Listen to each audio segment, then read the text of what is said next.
10, 9, ignition sequence start. All engines are running. Liftoff and the clock is starting. Roger, the clock is operating. We're underway. It's one small step for man, one giant leap for mankind. And it's a big old giant leap for us, too, right into the second episode of Kerbalcast. It is the podcast that is devoted exclusively to Kerbal Space Program. And I am your LMP, that's Lunar Module Pilot, Biff Aldrin. With me, as always, is my Command Module Pilot, my CMP, Nostromo, the man who completes me. Well, that's my Jerry Maguire reference. I would say you just don't know what to say to that, do you? Yeah, I was stunned. You were stunned? You were stunned. You're my Renee Zellweger. Anyway, back to the podcast. We have a full program for you today. We are bursting at the seams, and Nostromo is going to tell us what's coming up. Today's mission plan includes an interview with Dr. Wallace Fowler, professor of aerospace engineering, news, the crew report, debut our very own soap opera, As the Kerbin Turns, and the But I Digress segment, where we interject a little something besides Kerbal, and we talk about our favorite space movies. And also, before we go any further, I do want to say a big thank you to everybody who took the time to download the podcast, to listen to the podcast. A lot of folks wrote in. We got lots of positive comments. We really, really appreciate it. We're now available on iTunes. You can even search for us. If you start typing in Kerbal in the search window, it will autocomplete Kerbal Podcast. So, you know, we've got that going for us, don't we? Yeah. That's a big deal. We're on the grid. But if you would like to join in the conversation, if you have questions, if you have comments, suggestions, you can always email us. kerbalpodcast@gmail.com. And also, if you want, you can, let your fingers do the walk-in and you can type us an email. Or if you would like to record yourself and send us the audio as an MP3, we would certainly be glad to use it on the program as well. Now, at this point, I want to go ahead and get a progress report, because as I talked about before, I've been playing the game for about a year. And by the way, I checked on Steam. I purchased the game in July of 2013, so a little less than a year that I've been playing. You've been playing for, what, about 2 weeks now? Yeah, 2 weeks. Steam-wise, I've acquired probably around 9 hours. Okay. What's your progress been? What have you done so far? Well, the first week I was just playing the sandbox mode because that's how everyone I know had started. I hadn't really heard about the career mode, and I heard that it was still being worked on. So I was just going to try the sandbox and see what I could do. And I got a little bit analysis paralysis. There were so many things to work on that I just didn't know where to go. So I never heard that expression. That's good. I stopped and I was like, I just wasn't sure, and I built a few things. I made it into the upper atmosphere. I had a lot of crash and burns, and it was fun, but I just wasn't sure what I was supposed to be doing. Mm-hmm. So this week I tried the career mode, and it was massive progress. I did 1 hour less than last week, but I've gotten a lot farther in the game because I was able to bypass a lot of trying to figure out what everything was, because I started off with way fewer options. Right. I only had a couple fuel cells and thrusters and things to work with. And from that, I was able to make small goals because I needed science in order to get more parts. Yeah, career really focuses you. Yeah, I needed fins. Okay, well, I need to get enough science to get fins. How do I get science? Oh, I need to go this high and transmit back. So it really motivated me a lot to get those new things. Mm-hmm. And I kind of noticed that with a lot of games that I play, like Minecraft, for instance. Whenever I start off, my favorite part's the first couple of days when you're trying to survive. Right. Once it becomes just playing Legos and like, oh, I just want to build something for the set, just for fun. Yeah. I lose a lot of interest because there's no longer that, short-term goal motivation. Well, it's what it is it's almost like, you pardon the analogy, but you've planted the garden, now you're tending it. Whereas, it's more fun to plant it than to, because once you've built the house, then it's, okay, now what? Yeah, and the way I see it is if I do enough of these small things, I'm going to learn each individual part and how it all works together. So whenever I start doing, like, getting things into orbit, going to other planets, going to the moon, I'm going to have a lot of those intricate parts, fundamentals down. So you've made it into orbit, you have deorbited and landed, you've done all that. You have you tried for the Mun yet? Or the moon?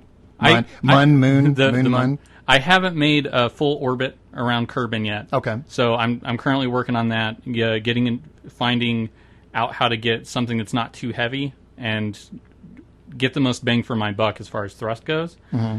And with working on these little goals and getting science, I noticed some parts that I was having trouble with. If you study something once, you can't really study it a second time. Diminishing returns. I almost want to try again and just try to get as many mystery goo pods as I can in the upper atmosphere so I can really bank on some science.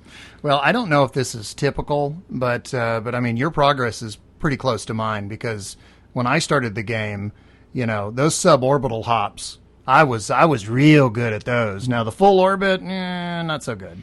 Yeah, well, the career mode is something you didn't have when you first started. Right. So it posed a question to me: what goals do you set? Like, do you currently have set, and what are you doing to work toward those goals? And without a career mode, how do you decide what you want to do? You know how you made the comment about with Minecraft? Once you've built everything. Yeah, once you're surviving. Yeah, once you're down to just maintaining. Same thing with career mode. Once I've exhausted all of my science options, then it's almost maintaining. I've actually gone back and restarted career mode several times. Right now, where I'm at with my, can't remember how many run-throughs this is on career, but what I'm trying to get right now is I'm trying to get docking hatches, because finding that right balance between fuel and mass, it takes a certain amount of fuel to get you into orbit. It takes a certain amount of fuel to give you escape velocity, where you can leave Kerbin and make it to the mine. And then, of course, obviously, you need even more escape velocity if you're going to try and leave the Kerbin system and try and go to Duna or some of the other planets. Well, the only way I've been able to accomplish this, and if somebody else has a suggestion, we'd sure love to hear it. The only way I've been able to accomplish this is I will put refueling stations in orbit. That makes sense. Yeah, I'll put one around the mine, or I'll put one around Kerbin. And what I'll do is I'll burn a lot of fuel getting up into orbit. I'll dock, refill that was a tongue twister. I did it again. Refill my fuel tanks, and then I can go on and do other things. And I've actually gotten to where I'll send refueling ships ahead of me. Like if I want to go to Duna, I'll send one there. But so far that's been the way that I've been able to actually leave various parts of the system and go to other parts. So that's my current goal right now is I'm still trying to find that fuel mass ratio. Yeah, that's I don't have to worry about those big problems yet. I just have to worry about the kind of important foundation issues as in leaving the planet. Yeah. Well, like I said, I was real good on the suborbitals. Well, listen, let's go ahead and get to crew report. In our very first podcast, I had posted a series of questions on Reddit, and some folks had answered the questions, and we have a couple of more responses. I'll let you go ahead and take the first one. Okay, this one comes from Smokey Freeman. The first question was, is your name related to anything space-oriented? And he said it's not directly linked to space, but he says whenever his latest craft explodes, he does feel like a Smokey Freeman. We also asked what was one of your worst mistakes or your greatest achievements, and he said, my worst mistake is when I took a small Ion aircraft to Lathe. I built it in the Spaceplane hangar. I think that's what we think. I am that new. Just so you guys know, if there was any question before, You're am very a noob. But I wanted to launch vertically. When I added the decoupler between the plane and the transfer stage, it was upside down. When I got to Lathe and decoupled, the decoupler stayed on the back of the engine, preventing it from producing thrust. I glided for as long as possible over ocean until sighting land. I managed to land all right, but the decoupler malplacement slightly hindered me. I sympathize. I've had the exact same problem. Sometimes what I'll do is I'll put a craft above my docking port so that when I do decouple, the craft itself can move forward and then turn around and come back and redock. And I had that exact same problem where I would decouple. Yeah. And the decoupler would still be sitting on top of the docking port. And I couldn't dock. And it'd be like, okay, revert back to launch or revert back to vehicle assembly. All right, next thing that we got. This was an email, and we got it from Scott in California. Quote, I totally agree with what was said in the first episode that Kerbal Space Program has really reinvigorated my interest in space travel and exploration. I have always had a love of anything aerospace related. I grew up literally right next to Edwards Air Force Base, home of Chuck Yeager. I was always into the flight sim programs, but was always looking for a space sim program that could hold my interest. Kerbal Space Program has hit it out of the park for me. I have been playing for about a year and have thoroughly enjoyed it, and am looking forward to the future releases. It has the perfect mix of game and simulation for me. In what other game can you actually enjoy learning concepts of orbital mechanics, delta V, physics, gravity, etc., etc.? Even my 2 young sons enjoy it, and they both now are interested in learning about the solar system. They are so interested now that both of their teachers have commented to me that my sons have taught them a few things about space. That is cool. Thank you, Scott from California. I think the fun part that kind of draws kids in is at first you're watching little tiny guys explode, and I mean they're going to find that funny. You have a lot of stories. Who doesn't? A lot of stories of kids that they keep jumping their guy off the edge in that Right. whole platforming game because they like the noise he makes when he dies, and this is exactly that. Like so, Right. You watch those little guys explode, and eventually you might want 1 or 2 to live. Well, now we get to the big one. Dun, dun, dun. We, as I said, we put out a questionnaire. Well, we got a response from somebody from Squad. Anthony Gazzardo responded.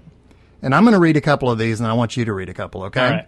All right. One of the questions was, how has the game changed your perception of space? And he said, it hasn't changed my perception, but it has taught me more detailed info than I'd ever learned in my school days, which goes back to Scott from California. What's your learning curve been like? How long did it take you to get off the ground, into orbit, to the Mun, first landing, first docking, first complete mission? This is his response. In total honesty, I don't remember. My experience with and surrounding the game has been a blur of epic proportions. Next, we asked him to tell a story of his best or worst experience in the game, best mission, worst crash, or dumbest mistake. He said, this is neither my best nor my worst, more like most memorable. I'm a bit of the self-deprecating type, so I keep this story in my back pocket to keep me humble. It was my first time playing the game, and I decided to go in blind. Let's just say I didn't fully figure out staging at first, and many Kerbals died due to unfortunate parachute accidents. I like that. The next question is, what features would you like to see in the game? And he says, contracts and budgeting and multiplayer. Wait, were you expecting something else? I love that. Yeah. What? Were you expecting something? What do you expect? It's where he works. Yeah. Well, I mean, it would be like, if we'd asked, like, what's your favorite game?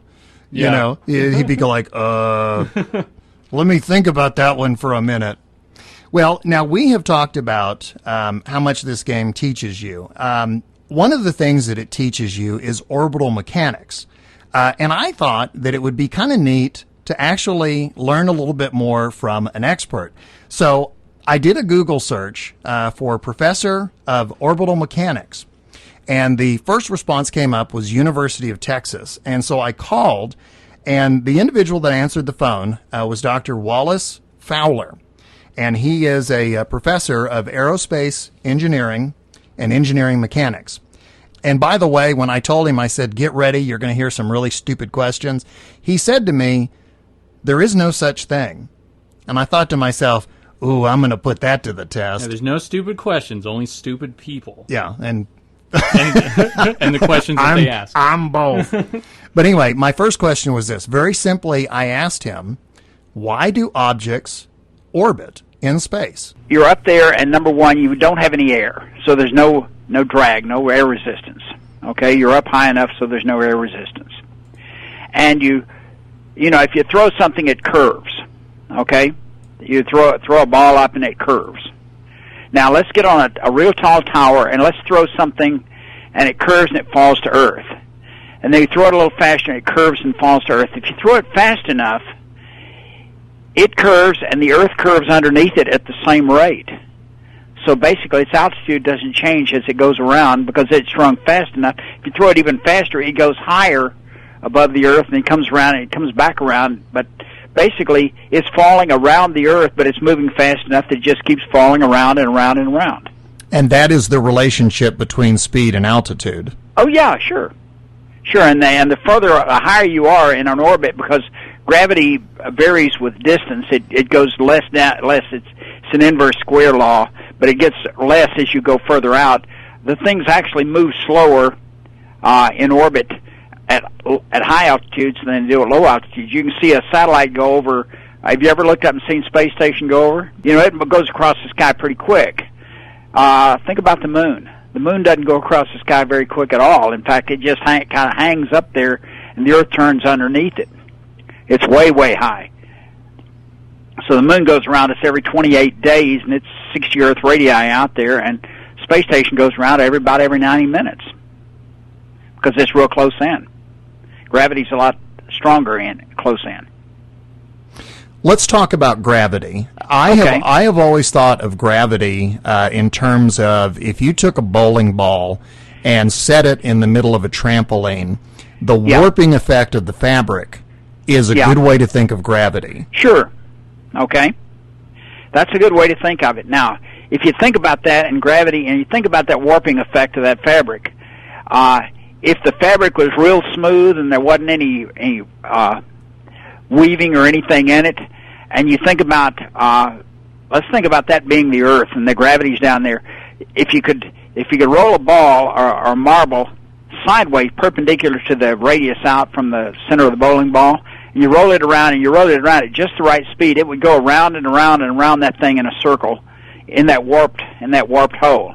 Because you've seen these coins go down in these machines where you drop a coin and it rolls round and round and round and round and goes faster and faster and finally drops out the middle. Okay, that's the same thing. That you can think about that as being that's what an orbit is. Orbit's just going around and around, and there's not any friction when that coin rolls around. There's friction, so it goes down and further down, and finally it falls in the hole. But in orbit, there's very, very, very little if any friction. Now there's a little bit, but it's it'll come down in the order of something at 500 kilometers. It'll take it 10, 12 years to come down.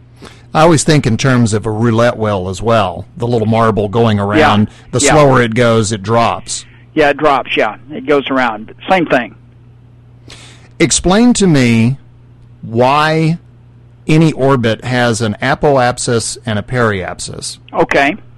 An apoapsis, the orbits, if you look at the laws of motion, an orbit, at least a closed orbit, now you can have things that go away forever, but any closed orbit will either be a circle or a straight line that just falls straight in, which is not of any interest, or it will be an ellipse.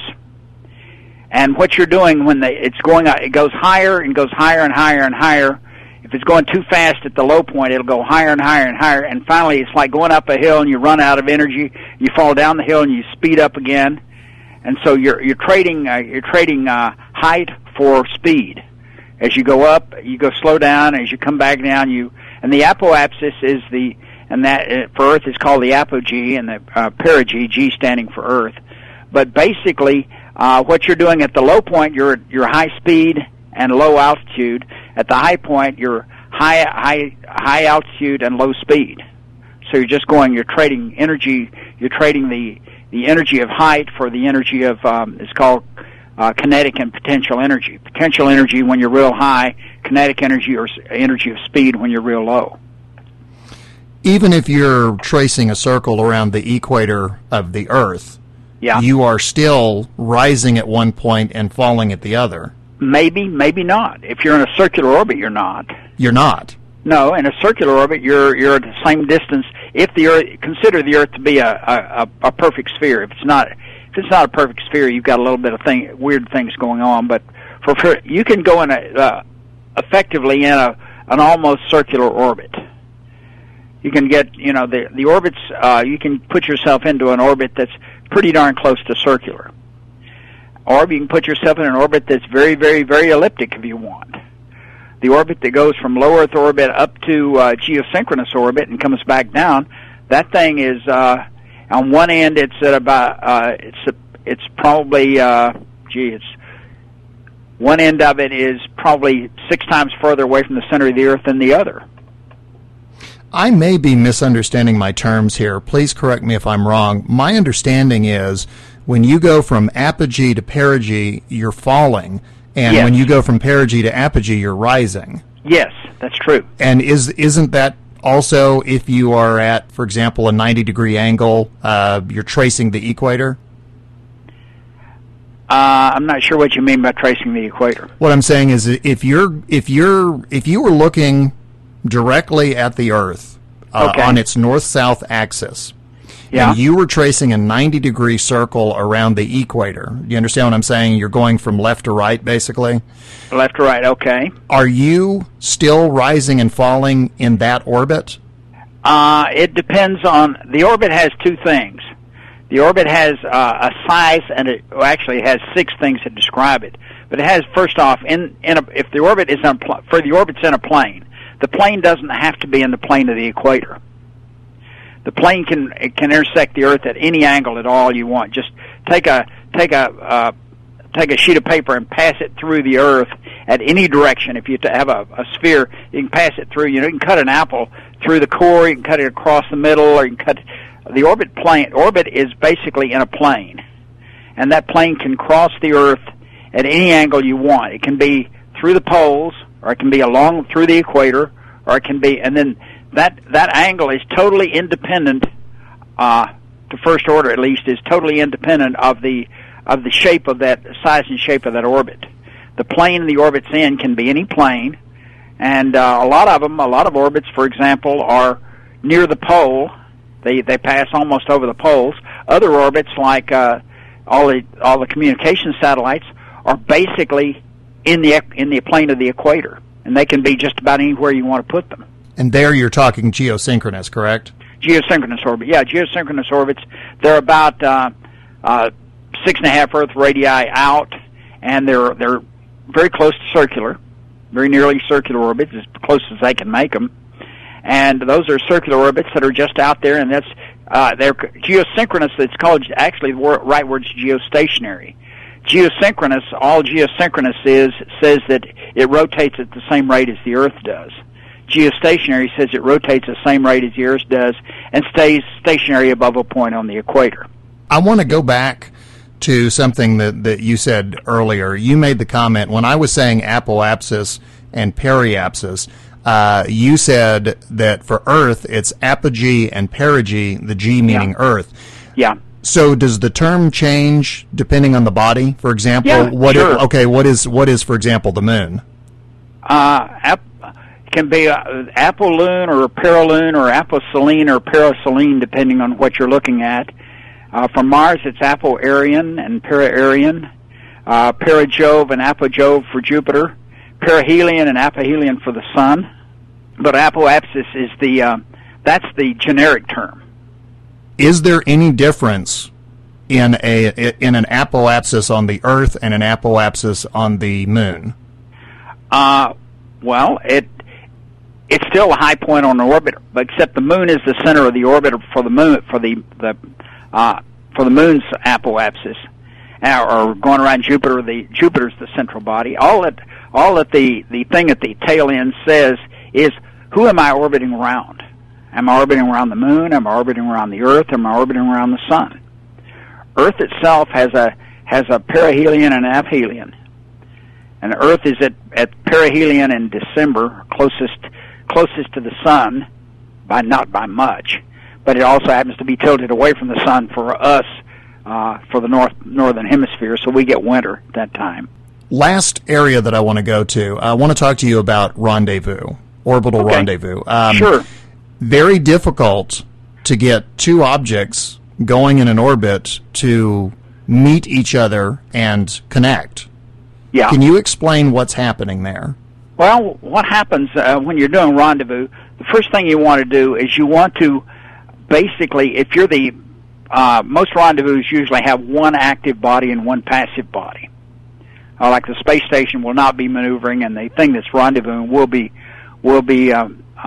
the active body. It will have the thrusters on it that can change its orbit and this sort of thing. And what you normally do in a rendezvous, and NASA has tried to standardize this, like if you go out to an airport, they've standardized the instrument approaches.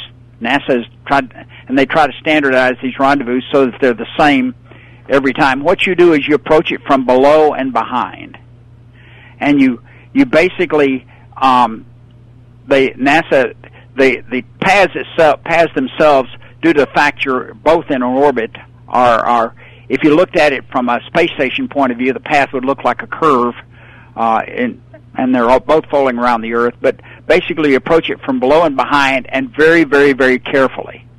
You come in and you'll hit, and you for example, if you're 10 miles below it, you're probably approaching at about 120 miles an hour. If you're 5 miles below it, you're approaching about 60 miles an hour. If you're 1 mile below it, you're approaching at about 12 miles an hour. So you just work your way up. It's kind of like you do it very, very carefully, but you come in and you don't want to overshoot.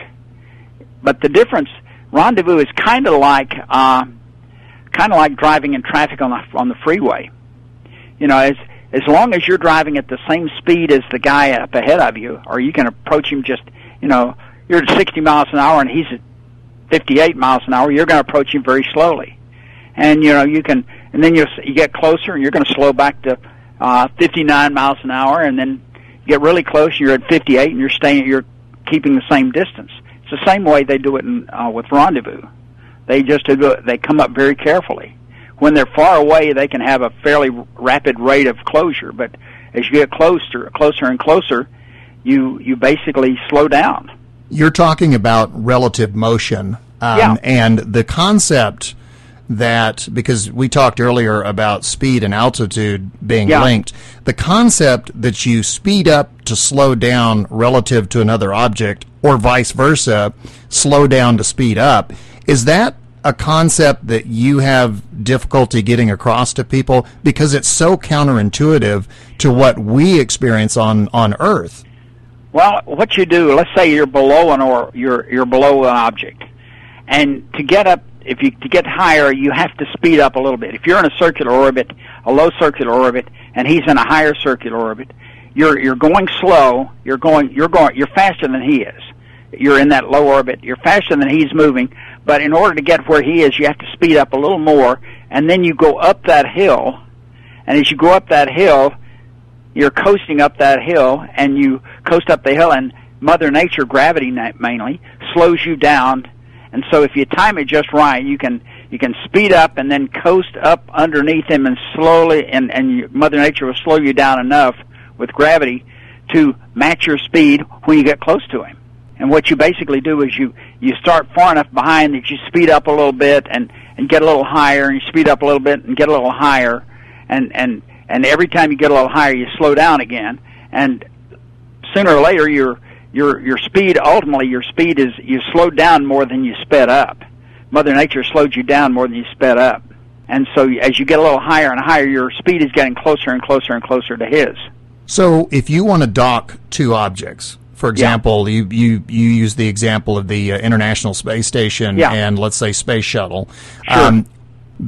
What you have to do is know your speed relative to your target before you can move towards it.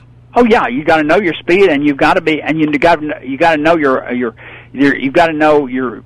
First off, you have to be in the same orbit plane. That's number one. If you're out of the orbit plane, you're all out of luck, because plane changing is very, very, very expensive on fuel. You can't afford to do that. Right. But if you're in the same plane and you're below him, you have to raise your orbit. You know your speed, you know his, and in today's world we have the GPS, so we know all this information very, very accurately. We used to not know how to do this that accurately. So previously, when early shuttle program and Gemini and Apollo and this sort of thing, when they were doing the rendezvous, they had to do it primarily visually. They did it visually. They would have some optical alignments, and they'd have a standard way of doing things. They would do it exactly the same way every time that had been figured out mathematically, and they practiced again and again and again in the simulators to do it exactly the same thing, kind of like landing an airplane. you kind of want to do it the same way every time so that you don't drive the landing gear up through the wings or something like that. You made the comment that you talked about the fuel budget. If you were flying a spacecraft and you wanted to maneuver in orbit, any tips on how to do that most efficiently where you use the least amount of fuel? Well, it depends on what maneuver you want to do. You want to start a re-entry, or you want to do the one thing you can do if you can arrange it, and sometimes you can and sometimes you can't. You want to do the maneuvers with a certain amount of fuel. You want to do them, if you can arrange it, as low as possible, at the low point in the orbit, down at perigee or the periapse, because it's more efficient down there. Let's suppose, for example, I'll give you a real easy example. The energy that you add is the square of the velocity. Okay, is 1/2 mv squared. Mass times velocity squared, but energy is proportional to the square of the velocity. Let's suppose that you're sitting still and you've got enough fuel to speed you up 5 miles an hour. You go from 0 to 5 miles an hour, and you've done a certain amount of energy change. Now, let's suppose that you're going 100 miles an hour, and you go to 105 miles an hour. The difference in energy is much, much greater. It's 105 squared minus 100 squared versus 5 squared minus 0 squared. So the amount of energy you get, it depends on how the speed that you were going to start with. And once again, that's Dr. Wallace Fowler. He is a professor of aerospace engineering and engineering mechanics with the University of Texas at Austin. Incredibly nice guy. And I'll be honest with you, I have a feeling I'm going to have to listen to that interview about 6 more times, because every time I hear it, I understand something else that he said. Yeah, you're like, okay. And then, while you're working on that part, he's still talking about a whole bunch of other stuff. They're like, okay, that's flying over my head. I'll try to catch this one. He's an incredibly nice guy. He just, literally talked to me out of the blue. I asked him if he wouldn't mind if I contacted him again in the future, and he said absolutely wouldn't mind at all. So he'll be back on the program in the future. If you have questions or topics that you would like for him to address, please let us know. Okay, I'm definitely going to call him next time I'm spiraling out of control, and I'm like, I'm not sure how to stop this orbit. What do I do? And he'll just rattle off some stuff. And I'm like, I'll just crash. I understand crashing. No, he'll say, press the T key. He'll say, did you F5? Did you? Huh? Speaking of, I learned what the T key did today. Yes, you did. That's where that reference comes from. Have you learned that the F5 key is your friend? No. What? F5 is quick save. Oh. Every time, before you do any major maneuver, F5, and then remember F9 quick loads. You will wear those 2 keys out now that you know that. See, that just goes to show you can learn something every day, especially if you're not learning anything.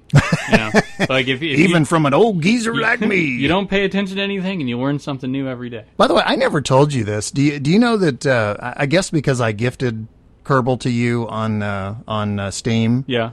Every time you play the game, I get a notification. So, like, would it tell you if I re-gifted it or something? Can you? No, seriously, I'll be on like some, like Star Wars WookieePorn.com, and all of a sudden, I'll get this, and I've got Steam set to condescending mode. Okay. So it pops up and it says, your friend is playing Kerbal Space Program, and what are you doing with your life? I'm looking at Wookiee porn. It's funny how something that's having which, by the way, I do not recommend. Yeah, a client that's having you play video games is asking you, what are you doing with your life? Why aren't you playing more video games? And you honestly, you look at it and you're like, I don't know what I was doing. I have no idea. Well, now, let's go ahead and get to the news. Our first news story is actually an update on a news story that we did last week. So in episode 1, we talked about the mods moving from Spaceport to Curse.com, and we posed the question on whether or not they would all move automatically or if they would be moved by the individual modders themselves. We got a response from Squad saying community members will transfer their work over to the new site, and users would have to upload their stuff individually. And the main reason was for copyright purposes. There you go. Another story. There's an early access game on Steam known as Orbitalis. And apparently the game's creators are fans of Kerbal Space Program.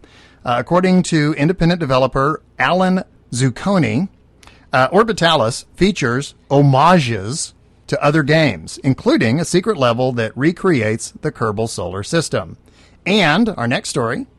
Earlier this year, Kerbal Space Program collaborated with NASA to add the Asteroid Redirect mission update into the game. It's a simulation of something that the space agency plans to do for real. NASA wants to identify asteroids, redirect them into lunar orbit, and conduct research. Astronauts are currently training in the 40-foot deep swimming pool at the Neutral Buoyancy Laboratory in Houston, Texas. Just as the game update added new features such as gigantic rock parts and a grappling hook, NASA has also added a few new features of their own. Rock parts? Well, yeah, you can start your own band. You can have, like, drums. I'm sorry. Go ahead. Rocket parts. NASA... Sorry. NASA has also added a few new features of their own. The astronauts are training to use a battery-powered pneumatic hammer. The asteroid redirect mission, the real one, is scheduled to take place sometime in 2020. You know, speaking of rock bands, I think that would be the cool name of a rock band, Battery-Powered Pneumatic Hammer. Featuring their hit single, Everything Looks Like a Nail. Okay, now we have a new segment, a new feature on our podcast, and this comes from me sitting around wondering what life must be like as a Kerbal. And now, another edition of As the Kerbin Turns. Honey, I'm home! Hello, dear. How was your day? Oh, same as always. The rocket exploded on the launch pad and I burst into flames. Say, isn't that meatloaf I smell? Tune in next time for another edition of As the Kerbin Turns. Oh, bravo. Bravo. Yeah. I got great episode. Yeah, I brought a tear to my eye, you know. Honestly, listening to that, it makes me realize life as a Kerbal must really suck. Well, it really taps into the Kerbal condition. Yeah. It makes you realize the struggle a day-to-day Kerbal goes through on Planet Kerbin. Did you ever play Counter-Strike, the video game? A little bit, not much. I've been trying to find it all week, but somebody made a video, in-game Counter-Strike. It was a Machinima. Yeah. And it's one of the characters in Counter-Strike suddenly becomes aware that he's a character in Counter-Strike. And he starts trying to convince the other characters that it's just a video game and they're all going to get killed and it's going to start all over again. And he's telling them things like, hey, none of us are wearing the same uniforms. Don't you think that's odd? You're going to go through that hatch. You're going to get killed and we're going to have to do the whole thing again. And the rest of them are like, no, kill, kill, kill, kill. And it ends with him all by himself, listening to them all getting killed. And that's what I was thinking there. I was thinking, Kerbals, it's like, when I log off my game, I'm sure my Kerbals, all get together and just smack talk me. Now, see, the concept you're talking about, a video game character waking up and realizing they're in the video game, I have a very strong theory that is the plot to the new Tom Cruise movie, Edge of Tomorrow. I just watching it, I'm getting there. Well, let's, before we dig ourselves any deeper, let's move on to our next topic, which is... But I Digress. This is where we talk non-Kerbal stuff. And what is our topic today? Today's topic is space movies. We're going to do movies in our next segment on our next podcast. But for this one, we're talking about realism and realistic space movies. And how are we doing this? Are we've both chosen 3 movies? Is that right? For this one, we're just going to do one. Oh, we're going to do one. Yeah, okay. Because... it's going to come down to the same couple whenever we say top realistic space movies. The one where Billy Bob Thornton builds one in his backyard. There you go. The astronaut farmer. I think if he would have still played the guy from Sling Blade, I think it would have been, Yeah, I'm taking off into space. Mm-hmm. I got me some mustard and biscuits. Mm-hmm. You can survive a long time on mustard and biscuits. Anyway, for the movie I'm gonna kill you with it. Mm-hmm. For the movie I'm picking, it's a little cheating, but I'm going to go with Apollo 13. Which is what I would have gone with. Yeah, I mean, that's why I called Firsties. Firsties? Firsties. I get lasties. It's the day before Fridays. There you go. Okay, since we both have Apollo 13 as our movie pick, let's each just pick a scene that we really liked. Okay, so my scene is whenever he sits down all the scientists at a table and says, we need to arrange these, turn on all these electronics in a certain order in order to use as little electricity as possible. And so he sits them all down. It's like, and you can't use anything else. This is not what they have up there. Yeah. Don't give me anything they don't have up Yeah, there. because they can't use it. I just thought it was it really shows how stuck they were. Yeah. Like you can't, get any new materials. You were stuck with what you had, and you had to, improvise. One of my favorite scenes in that movie, and I have several, so I've had to kind of narrow this down. One of my favorite scenes in the movie is right after they announce, Houston, we've had a problem. Absolute pandemonium breaks out in Mission Control. Do you remember the scene? Yeah. Everybody is going nuts. Everybody's all talking. The music is going. The camera's going all over the place. And then, right in the middle of it, Tom Hanks, Jim Lovell, looks out the window and he sees gas coming out of the side of their spacecraft. And he interrupts and he says, Houston, be advised, we're venting something into space. The movie goes dead quiet. After this huge pandemonium, everything comes to a complete stop. And then finally, the guy who's doing the Capcom says, Roger, Apollo 13, we copy your venting. And then the scene picks up, but it picks up at a much slower pace. But just from a movie-making point of view, that scene to me is so well done. It was this bad situation, but it's that cold slap of reality. This bad situation just got worse. And it's illustrated by the fact that everything just goes quiet. Because you know how people talk about sometimes when the worst things happen, it's like time slows down? Yeah, yeah. That's a movie-making technique that I think really emphasizes that point. Now, I'm going to cheat and have another favorite scene. You go ahead. I'll allow it. Okay. And the reason I'm going to do this is because I have a gripe about my next favorite scene. Well, that just balances it out. There you go. Positive, negative. I'm the chosen one. I have balanced the force. I'm not joining the Sith, though. There is that's a Star Wars, right? Anyway, there's a scene in the movie where Marilyn Lovell and the kids go to visit Grandma, who's in a nursing home, to tell her that the mission has been, it's been compromised. They may not get home, and they're all very upset and they're all very worried. And the grandma says, arguably the best line in the whole movie. She says, if they could get a washing machine to fly, my Jimmy could land it. Love that scene. Yeah, it's a great line. Love that scene. But what I don't like, and this is my nitpick, that is a clever, sharp person. Later in the movie, they put her in a room with Neil Armstrong and Buzz Aldrin, and she doesn't know who they are. It's in there for a laugh. Yeah. I understand.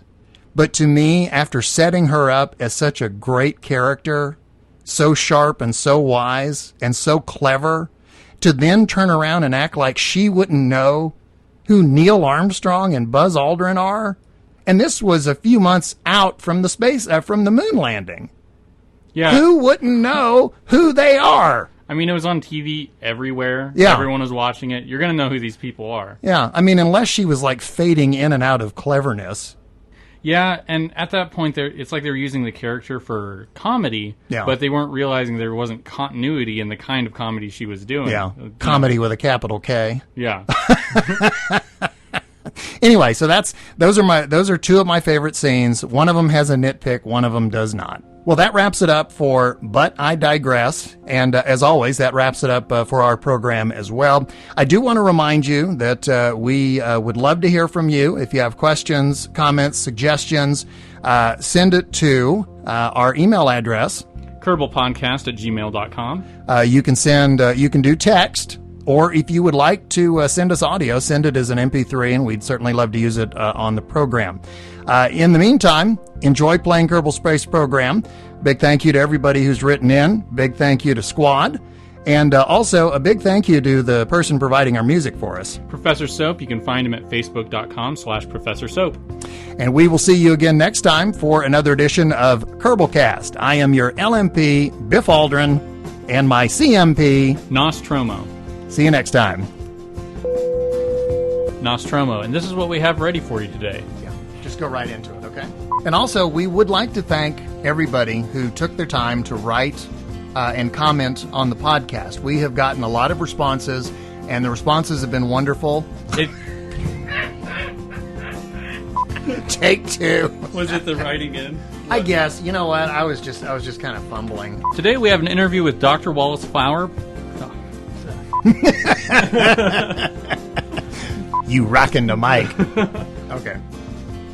Boy, we got lots of outtakes now, don't we? Yeah. Okay. I'm not. You know what? I'm not used to being over here, I think. You want to switch? No. Okay. Are you sure? Yes.